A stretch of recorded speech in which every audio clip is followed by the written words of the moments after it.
Again, coming to you from my kitchen. Today I'm going to be making muffins, just a basic muffin recipe. I'm going to be adding chocolate chips to mine, but this is a good recipe that you can do some variations to based on your tastes. So let's get started. Now, first off, muffins are a type of quick bread. We have quick breads and we have yeast breads. Yeast breads are going to use, as you probably thought, yeast. Now, yeast breads can take quite a bit of time. It's a lot of hands-on process where we have to mix the dough, and then you have to knead the dough, then you have to let it rise, then you have to portion it, let it rise, bake it. So it can take a couple hours.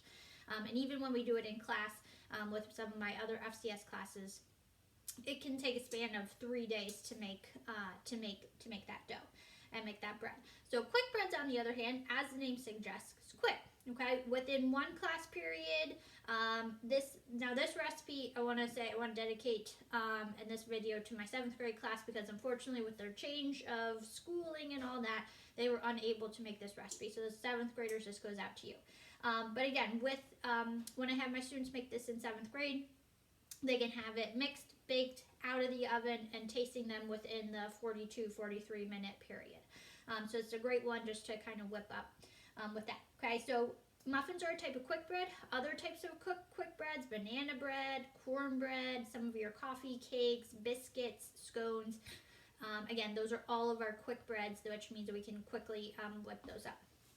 Okay, so we are going to be making muffins. Again, we're going to use the muffin method to prepare them, which means that we are going to use 2 separate mixing bowls.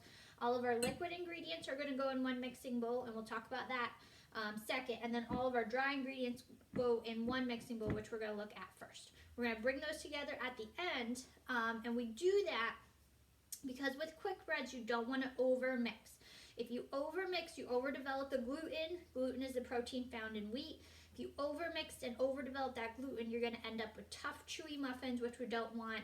They can almost appear like they have, if you cut it in half, they appear like they have little tunnels in them, which means that you just overmixed them. So by separating the 2 parts and bringing them together at the end, and we're going to do some other stuff to prevent overmixing, we're going to give us a nice, light, and delicate crumb for our muffins.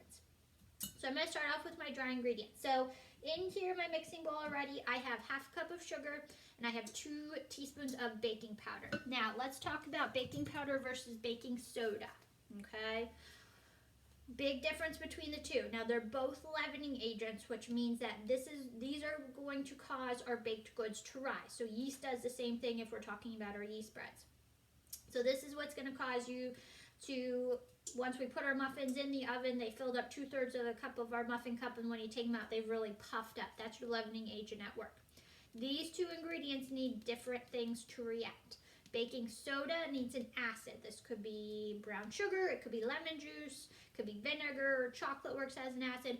Baking powder just needs a liquid to react because it already has that acid in it, has a dry acid in it, just needs some type of liquid to react. So in our case, we're using our baking powder. Okay, so make sure, again, we can't use one of those for another. So I have my sugar in here. I'm going to measure my flour. Now, reminders with our flour, when we are measuring, we don't want to just take your measuring cup and scoop that right into your canister. Can end up getting your flour compacted into your measuring cup. You end up with more flour than you actually need. That's why some of our recipes call for sifted flour, so you're kind of breaking up any of those chunks. So what I'm going to do is I'm just going to take a regular old spoon, and I'm just going to lightly scoop my flour into my measuring cup. We want a nice level top on this eventually, but what I'm going to do first is I'm going to heap, which means I have this little mountain of flour on the top. Now, some of your recipes are going to ask for a heaping cup of, let's say, chocolate chips or coconut or something like that. If it just asks for just a 1/2 cup, 1 cup, that means a level top. Now, having this heaping cup tells me that the entire inside of my measuring cup is full, which is what I want. That means I have enough flour. But I'm going to take a metal spatula, or you can just use a knife, and I'm going to push off this extra flour because that's extra that we don't need in our recipe. So that's going to go in with my sugar and my baking powder. So there's 1 cup, and we're going to get, that was my 1/2 cup. Now we're going to get our 1 cup. Now, I did a couple things before I started preparing my muffins. If you notice, I put my hair up. I put an apron on. I also washed my hands, and I washed them for 20 seconds. And I also sanitized my counter. Now, you might have heard that beeping. That's my other thing that I did to get ready, is that I preheated my oven. In this case, we are looking at 400 degrees. Now, it's important that you preheat your oven because you want to cook the muffins the entire time at what our recipe states. You don't want, if we put them in early, some of them, sometimes they're cooking at 200, then 300, then 400. So we want them all cooking at the same temperature the entire time. So we are going to make sure we preheat our oven.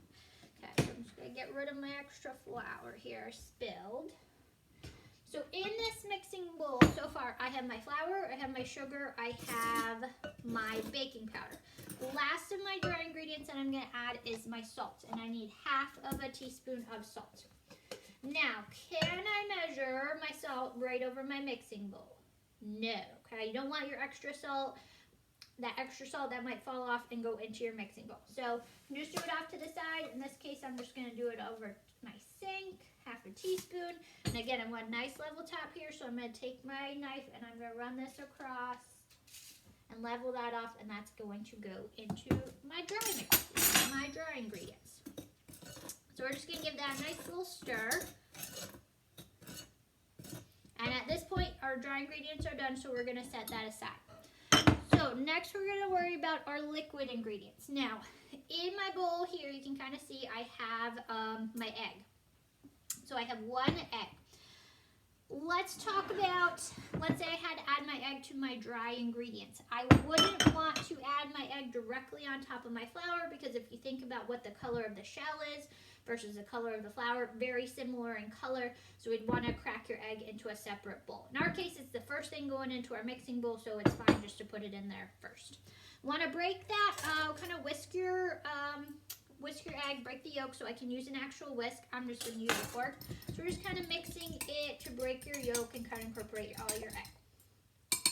Next in my liquid ingredients, I'm going to add, I have half of a cup of milk and 1/4 of a cup of oil. Now, I would normally measure these separately, but in our case, for the video today, I did them in the same one. So you can kind of see that we have our two different layers here. So again, half a cup of milk, 1/4 of a cup of oil. Now, vegetable oil, canola oil, corn oil, any of those work. So that's going to go in with my egg. Last of my liquid ingredients I'm going to add is my vanilla, and I need half a teaspoon of my vanilla. Now, same thing with your salt. I'm going to do it right over my mixing bowl. No, you want to do this over to the side. Just because we're not perfect, we don't always get a nice level top. Sometimes we spill a little bit. So that's going to go into my liquid ingredients. Now, we're going to give this a nice little stir. You just use your fork that you had before. Give this a nice little stir to incorporate all of your ingredients together. Now, we're going to bring back our dry ingredients, so they are going to reappear. Now, in this step of the recipe, your recipe is going to say, make a well in the center of your dry ingredients. Now, what does that mean? You're going to make a hole. So you're going to push your ingredients to the side of your mixing bowl, and you should be able to see the bottom of your mixing bowl. Again, with quick breads, we don't want to overmix. So by creating this well, aka a hole in your ingredients, kind of pushing them to the side, it ensures your liquid ingredients are going to get to the bottom, so we don't have to overmix, mix, okay? So I've made my well, I've made my hole in the center of my ingredients, and again, I can see the bottom of my mixing bowl. Take your liquid ingredients, and they're going to go right into your dry ingredients. We are going to mix this a little bit. We're not going to mix this all the way. Again, with quick breads, we don't want to overmix. So some of our quick bread recipes, they might say just mix until incorporated. So you might still see some lumps in it, and that's okay. Last ingredient that's going to go in here are my chocolate chips. So I have half a cup of chocolate chips. They go in. Now, like I said before, this recipe is great because it's kind of customizable. Instead of chocolate chips, you could do blueberry. I don't see why you couldn't do the dried cranberries, the craisins. You can grate a kind of smallish, medium-sized apple. Could grate that, add that with some cinnamon. You could just leave them plain and just do the cinnamon sugar on top, which we'll talk about that. So this recipe, again, is great to whatever you have at hand, whatever your preferences are. So I'm just going to mix these a little bit so I don't see any bits of flour. So that's good. So I think this is ready to go. Now, my recipe for this, my yield for this recipe is 12 muffins. Yield just means how much you're going to get. So in this case, it's the number of muffins. If I'm looking at a cookie recipe, it might say 2 dozen cookies. If I'm looking at a lasagna recipe, it might say 8 servings, something like that. So your yield is just how much you are going to get. Now our yield for this recipe is 12 muffins. So I have a 12-cup muffin pan here. I put some muffin paper liners in some. Let's say you don't have any muffin paper liners. You could spray this with nonstick cooking spray with like your pan. And I did that with my other ones. We want to stick with our 12 with our yield here because if we have more than 12 or less than 12, that can affect your cooking time. So if we have, let's say, 6 muffins, then we try to bake them in the same amount of time and they're just going to be raw in the middle. Let's say we have 15 muffins, they're going to end up really over-baked in the amount of time. So we want to stick with our yield. Now our 2 methods for filling our muffin cups.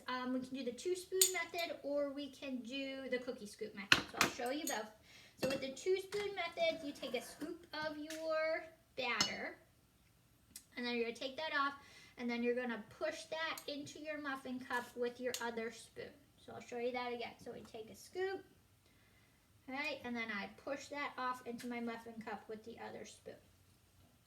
Other method we have is your cookie scoop method. Cookie scoop method looks like a little mini ice cream scoop. So what we do with this one is we just take a scoop, put that in there, and we just go around. Now what I would suggest you do is that you want to go and you want to put 1 scoop in each of your muffin cups, and then if you have any extra batter, you want to go back and you want to even those out. We want all of our muffins filled about the same amount, so we want them all evenly sized. That's important when it comes to baking, that you don't want to bake these and then some of your muffins which you overfilled aren't quite done yet, and then some of your really small, tiny muffins are baked all the way through and they end up like hockey pucks. So we want these all evenly filled for our muffin cups, so they're all going to bake in the same amount of time. So at this point, I went through and I've put a scoop of batter into each of my muffin cups. I still have some batter left. I'm not going to let that go to waste. So I'm going to go back and add a little bit more to each of my muffin cups. Again, we're not going to be wasteful. We're not going to let any of this wonderful batter go to waste. We're just going to even that out.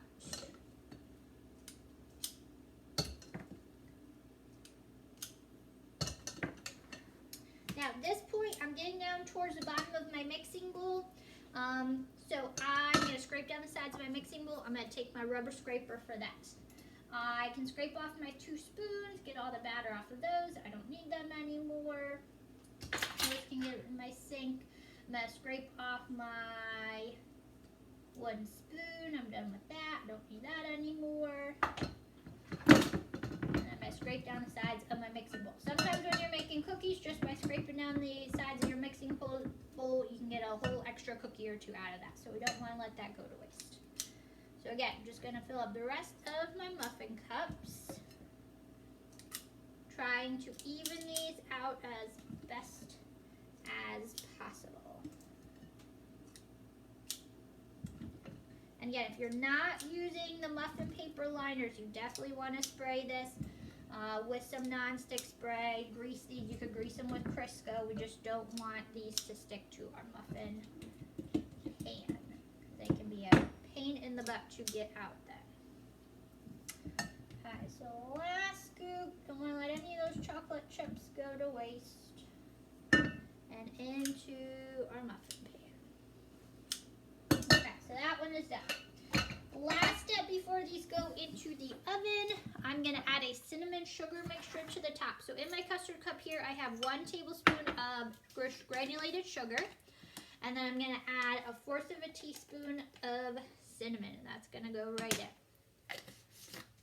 This is optional. You don't have to add the cinnamon sugar. If you're not a cinnamon sugar kind of person, then you don't have to add this. Adds a nice little crunch on the top though.